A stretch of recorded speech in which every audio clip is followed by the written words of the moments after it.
should you go out and meet famous people, successful people, Talmidei Chachamim, Rabbanim, chief rabbis? They come to town from time to time. They come to visit, and should a person go and exert time to go meet these individuals? Maybe you're not going to meet them personally. So the Chafetz Chaim brings down that when the Baal HaLeshem Shevo Ba'achlama, that's Rav Shlomo Eliashiv. I'll show you a picture of him so you can take a look at it. There he is. And there's actually a picture of his tziyun, his keved. You can take a look at that. So they said on the Chafetz Chaim says on the Baal HaLeshem that a person in his lifetime should go and see him and meet him and conduct anything he can with him, because in the next world there'll be no chance that he'll be able to see him, because he's going to be in such a high level and be in a different realm. And that was what Chafetz Chaim taught. So you hear the story and you may assume, okay, great, nothing to do with me. I don't live in the time of the Chafetz Chaim. I don't know the Baal HaLeshem. Okay, great piece of information. Unless you had to pick up what the Chafetz Chaim was really telling you.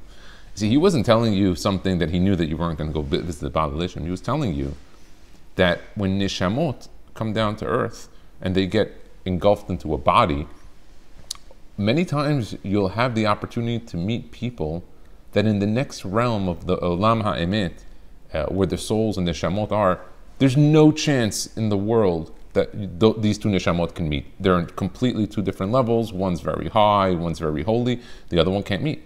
But in the realm of earth, in the Olam Hazeh, many high neshamot can come to many, many different neshamot where oftentimes they'll never greet themselves or see themselves in the next realm.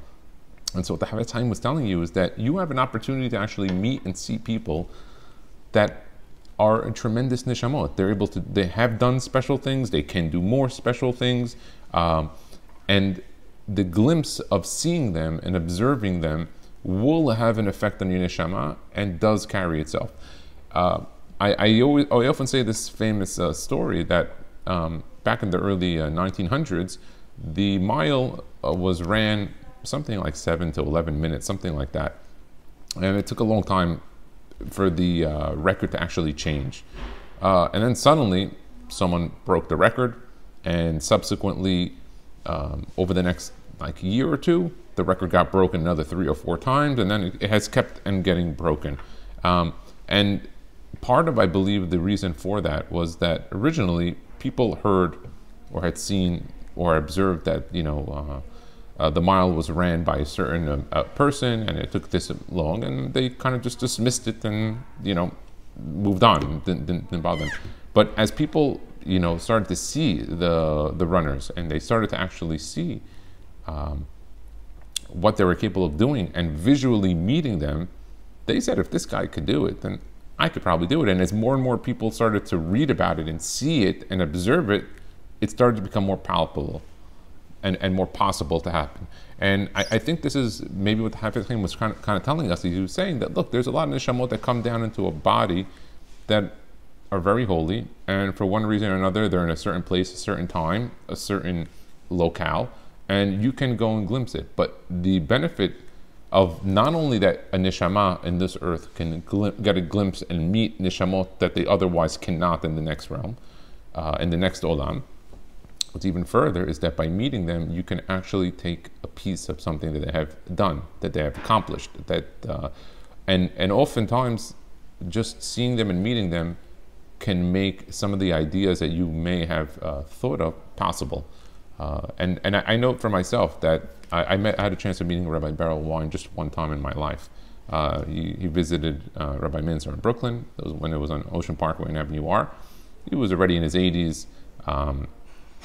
And that one moment of being able to speak with him and converse with him, and those who understand who he is and what he has done, and to be able to hear him, it was so fantastic. And I know many people shared the same exact feeling when they had met him at that time. It's that he was like almost a walking textbook. He was like a national treasure speaking, and it was very moving. And a lot of people acted on that.